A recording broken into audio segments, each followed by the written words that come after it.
পিনাকি ভট্টাচার্য, ইলিয়াস হোসেন, কনক সরোয়ার, আমি 2-3টা নাম বললাম, আরো এরকম অনেক নাম কিন্তু আছে। এরা কিন্তু মানুষের মধ্যে সেই চিন্তাটা জাগ্রত করতে পেরেছিল কিনা, তারাই পেরেছিল।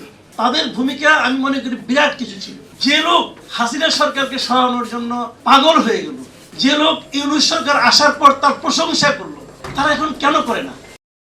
আমি এটা দেখেন, আপনার শিরোনামটা কি?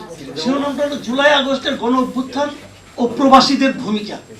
আমি আসলে ভাবতেছিলাম যে আসলে প্রবাসীদের ভূমিকা মানে এটা কি, গণ অভ্যুত্থানের ভূমিকা নাকি গণ অভ্যুত্থানের পরের ভূমিকা? আমি যদি গণ অভ্যুত্থানের ভূমিকা বলি, গণ অভ্যুত্থানে তারা কি ভূমিকা রেখেছে, আমি বলবো আমাদের প্রবাসীরা এক্সিলেন্ট ভূমিকা রেখেছেন। অ্যাক্সিডেন্টটা কিভাবে হতে পারে বলবেন যে প্রবাসীরা রেমিটেন্স পাঠায় নাই, না পাঠাইয়া হাসিনা সরকারকে বিব্রত করছে। এক্সিলেন্ট ভূমিকা, তারা কিন্তু এটা করেছে। না হলে হাসিনার পতনের পরে এত রেমিটেন্স বাড়বে কেন? মানুষ নতুন সরকারের উপর খুশি হয়েছে, খুশি হয়ে প্রপার ওয়েতে রেমিটেন্স পাঠিয়েছে, এটা একটা পজিটিভ দিক।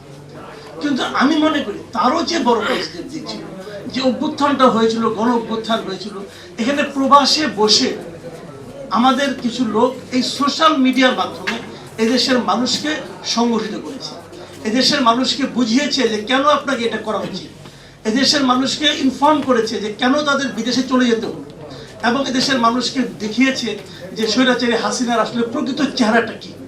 এবং আমি মনে করি একটা গণ আন্দোলনের জন্য এর চেয়ে বড় আর কিছু হতে পারে না। এখন কথা হলো কারা করেছে এগুলো, এই লোকগুলি কারা? তাদের আপনারা সবাই চিনেন, কিন্তু এই লোকগুলি কিন্তু অচেনা কেউ না। এই পিনাকি ভট্টাচার্য, ইলিয়াস হোসেন, কনক সরোয়ার, আমি 2-3টা নাম বললাম, আরো এরকম অনেক নাম কিন্তু আছে। এরা কিন্তু এখন এদের অনেককে হয়তো আমিও ব্যক্তিগতভাবে অতটা পছন্দ করি না, কিন্তু আমার পছন্দ না পছন্দ কিছু যায় আসে না। এরা মানুষকে ঐক্যবদ্ধ করতে পেরেছে কিনা, দ্যাট ইজ দ্য পয়েন্ট।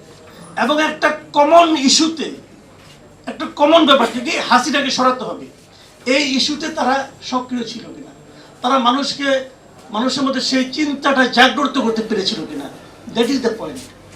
তারা পেরেছিল এবং তারাই পেরেছিল। তাদের ভূমিকা আমি মনে করি বিরাট কিছু ছিল। এখন তারা কি ভাবছেন? এখনো তাদেরকে আপনারা দেখেন, তারা কি আমাদের বর্তমান সরকারের কর্মকাণ্ড নিয়ে হ্যাপি? একবার ভাবেন, যে লোক হাসিনা সরকারকে সরানোর জন্য পাগল হয়ে গেল, যে লোক ইউনূস সরকার আসার পর তার প্রশংসা করলো, তারা এখন কেন করে না? তারা কি কিছু চেয়েছিল যে ইউনূস সরকার তাদের কিছু টাকা পয়সা দিবে? চেয়েছিল? চায়নি। তো তারা কেন? তারা কি বিভ্রান্ত? এটা ভাবেন, তারা কি বিভ্রান্ত? অথবা তারা যেগুলি বলে সেগুলি মিলিয়ে নেন। তারা কি বলে, আমরা কি দেখি, আপনি কি দেখেন বাজারে যেয়ে, আপনি কি দেখেন রাস্তায় হেঁটে, আপনি কি দেখেন আমাদের উপদেষ্টাদের বক্তব্য শুনে। ভাবুন কি চেয়েছিলেন, কি পেয়েছেন, তারা এখন কি বলে, আমাদের ওনারা এখন কি বলে। এটা নিয়ে আমি নিজস্ব কোনো মন্তব্য করতে চাই না, কারণ আমি প্রতিদিনই বলি। তাহলে এখানে বলছি আমি, এই চিন্তাগুলো কিন্তু আমাদেরকে করতে হবে। একটা কথা মাথায় রাখবেন, কেউ মসিহা না, কেউ আপনাকে কেউ কিছু করে দিবে না। যা কিছু করার আমাকেই করতে হবে।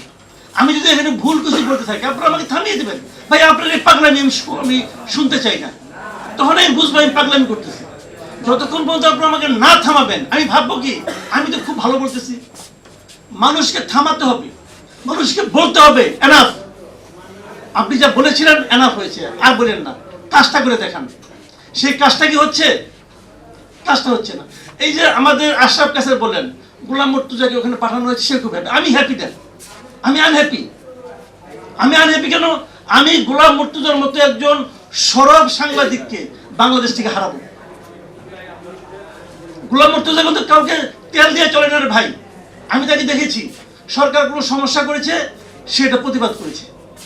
আগামীতে যেই সরকারে থাকুক, সে কে ABCD যেই থাকুক, সে প্রতিবাদ করতো। সে আমাকে যে প্রতিবাদ করতে পারবে? পারবে না। তার সেই সরব আমি দেখতে পারবো? আমি সাংবাদিক গোলাম মুর্তজাকে হারালাম, আমি এটা হারাতে চাই না। এবং যখন একটা পলিটিক্যাল গভর্নমেন্ট আসবে, তখন কি হবে? আবার তার পলিটিক্যাল লোক, ওনার অযোগ্যতার কারণে না, কিন্তু নিজের লোকটাকে ওখানে ঢোকানোর জন্য মুর্তজাকে ফিরে আসতে হবে। তখন সবাই বললো আপনি তো ওই দলের হয়ে, আপনি ওই চাকরি করেছেন, ওই সুবিধা নিয়েছেন, এখন আবার বলেন কেন, কথা বলেন কেন? এই যে বিষয়গুলো, এগুলো কিন্তু মাথায় রাখতে হবে। কথা একটাই, পৃথিবীর অন্য সকল প্রাণীর সঙ্গে মানুষের পার্থক্য হলো মানুষ কথা বলতে পারে। আল্লাহ আমাকে কথা বলার জন্য একটা যোগ্যতা দিয়েছে, এটাই বলতে চাই, এটাই বলতে হবে, আপনাকেও বলতে হবে, আমাকেও বলতে হবে, সবাইকে বলতে হবে। যখন সবাই কথা বলবেন তখন দেখবেন একটা ফল আসতেছে। আর যদি সবাই শ্রোতা হয়ে যান, সারা জীবন খালি শুনেই যাবেন, বক্তা নিজের স্বাধীন মতো যা ইচ্ছা তা বলবে, কিছুই দিবে না, বলবে সব দিয়েছি। ভোট দিতে দিবে না, বলবে গণতন্ত্র দিয়েছি, ভাত ও ভোটের লড়াই আমিই করেছি, সে বলবে, আপনাকে শুনতে হবে। এই অবস্থার পরিবর্তন চাই।